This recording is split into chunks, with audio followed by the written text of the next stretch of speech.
আপনার চোখে সর্বকালের সেরা ফুটবলার? Lionel Messi. ওকে। আপনার দেখা সেরা বিশ্বকাপ? 2006। ওকে।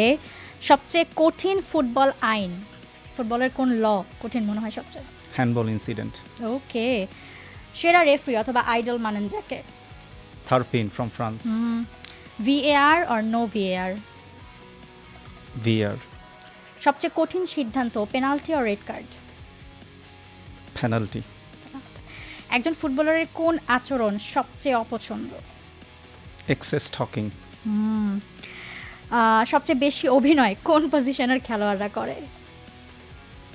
Number 9 forward. ওকে। আচ্ছা, সবচেয়ে বেশি অভিযোগ কারা করে, কোচ, খেলোয়াড় নাকি দর্শক? প্লেয়ার।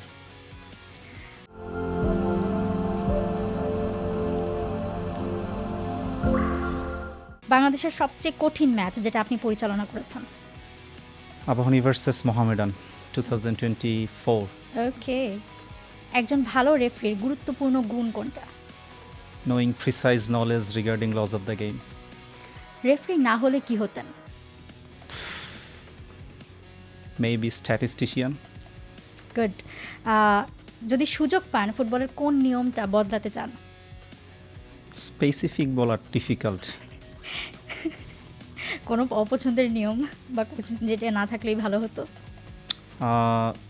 এই ওয়ার্ল্ড কাপের জন্য hydration break. Okay, that's good one. Thank you ভাই। আমরা র্যাপিড ফায়ার সেগমেন্টটা এখানে শেষ করছি। মানে প্রত্যেকটা শোতে আমি করেছি, কিন্তু এই শোতে আমার মনে হচ্ছে মানে সানি ভাই এত মানে টেনশন চেহারার মধ্যে আমি দেখছিলাম র্যাপিড ফায়ার সেগমেন্টে, মনে হচ্ছে অনেক কঠিন কঠিন প্রশ্ন, but this were easy like. আচ্ছা, আমরা র্যাপিড ফায়ার সেগমেন্ট এখানে শেষ করছি। আপনি ভাই চা নিতে পারেন চাইলেই, কোনো অসুবিধা নেই। আমরা মূল আলোচনায় আসলে যাব। অ্যানালাইসিস তো অনেক করেন সবাই, তো আপনার অ্যানালাইসিসই শোনে। আমি কি হেল্প করবো আপনাকে? Please. Thank you. Thank you. It's okay. Okay, তো যেটা বলছিলাম যে আসলে অ্যানালাইসিস তো অনেক বেশি করেন, রেফারি, অ্যানালিস্ট সব হিসেবে আপনাকে দেখে। ব্যক্তি সাইমন হাসান সানি আসলে কেমন? একদমই সিম্পল, একদমই সিম্পল। রেফারিংয়ে ইনসাইড দ্য ফিল্ড আমাকে মানুষ যেভাবে দেখে, অ্যাকচুয়ালি আউটসাইড দ্য ফিল্ডে আমি সেরকম না। আপনি তো মানে সবাই আপনাকে বেশ মানে দৃঢ়, একটু কঠোর, একদম আপনার যে ম্যাচ সেটাতে কোনো রকম কোনো উল্টাপাল্টা কিছু হবে না এরকমভাবে আপনি কাজ করেন এবং এরকমভাবেই চান। বাইরে কি খুব নরম সরম? পার্সোনাল লাইফে আমি অত স্ট্রিক্ট না, বেশ ফ্লেক্সিবল। কিন্তু যখন ধরেন আপনাকে মাঠের আপনার ওই অরাটা সবাই দেখে, বাসায় বা ফ্রেন্ড সার্কেলে ভয় পায় আপনাকে দেখে সবাই? না না, একদমই না। যারা আমাকে পার্সোনালি জানে তাদের ভয় পাওয়ার কোনো কারণ নেই। আমিও ফিল করছি এটা, মানে আমি এখানে ফিল করছি, আপনাকে তো সবসময় দেখেছি কিন্তু এখন মানে পাশাপাশি বসে ফিল করছি। আচ্ছা, রেফারিতে মানে রেফারিংয়ে আসার গল্পটা শুনতে চাই ভাই। আমি যেহেতু প্রথমত রেফারিংয়ে আসার কোনো প্ল্যান তো আমার ছিল না। ইভেন রেফারিং বাংলাদেশের অ্যাসপেক্টে রেফারিংটা কি আমার কোনো রকমের আইডিয়াও ছিল না। ঢাকা ইউনিভার্সিটির লাস্ট ইয়ারে যখন আমি, তখন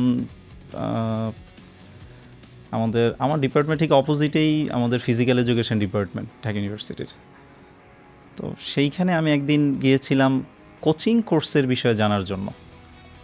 মেইনলি আমার কোচ হওয়ার একটা ইচ্ছা ছিল আর কি। তো তখন ওইখানে আমাদের যারা টিচাররা ছিলেন, আমি যদি ভুল না হয়ে থাকি, জাকারিয়া স্যার তখন মুক্তিযোদ্ধা ক্রীড়া সংঘের হেড কোচ ছিলেন। তো উনি আমাকে বলেছিলেন যে তোমাকে অ্যালাউ করবে না, বিকজ ওই সময়ে আমাদের দেশে সি লাইসেন্সিং অত হতো না, 2-3 বছর একবার হতো, এবং মূলত অপরচুনিটি তারাই পেত যারা ন্যাশনাল টিমের হয়ে বহু বছর খেলেছে। তো ওইখানে আরও একজন ছিলেন যিনি এখন বাংলাদেশ ফুটবল ফেডারেশন রেফারিজ ডিপার্টমেন্টের ডিরেক্টর, আজাদ স্যার। উনি আমাকে পরে আর কি সাজেস্ট করলেন যে ওয়াই নট রেফারিং, তুমি রেফারিং ট্রাই করো, যেহেতু ফুটবলের প্রতি ফ্যাসিনেটেড, তো প্যাশন যেহেতু আছে, ট্রাই করো। ফ্যাসিনেশন থেকেই আসলে ট্রাই করা। ফুটবল ফেডারেশন আন্ডারে বিগিনার্স যে কোর্সটা হয় রেফারিংয়ের লেভেল 3, সেইটা করা 2012-এর শেষের দিকে। দেন আস্তে আস্তে লেভেল 2, লেভেল 1, ন্যাশনাল, এখন international. For more updates, subscribe to our YouTube channel and click on the bell icon. Follow us on Facebook and Instagram. Download T Sports app to enjoy exciting games and highlights. Visit tsports.com.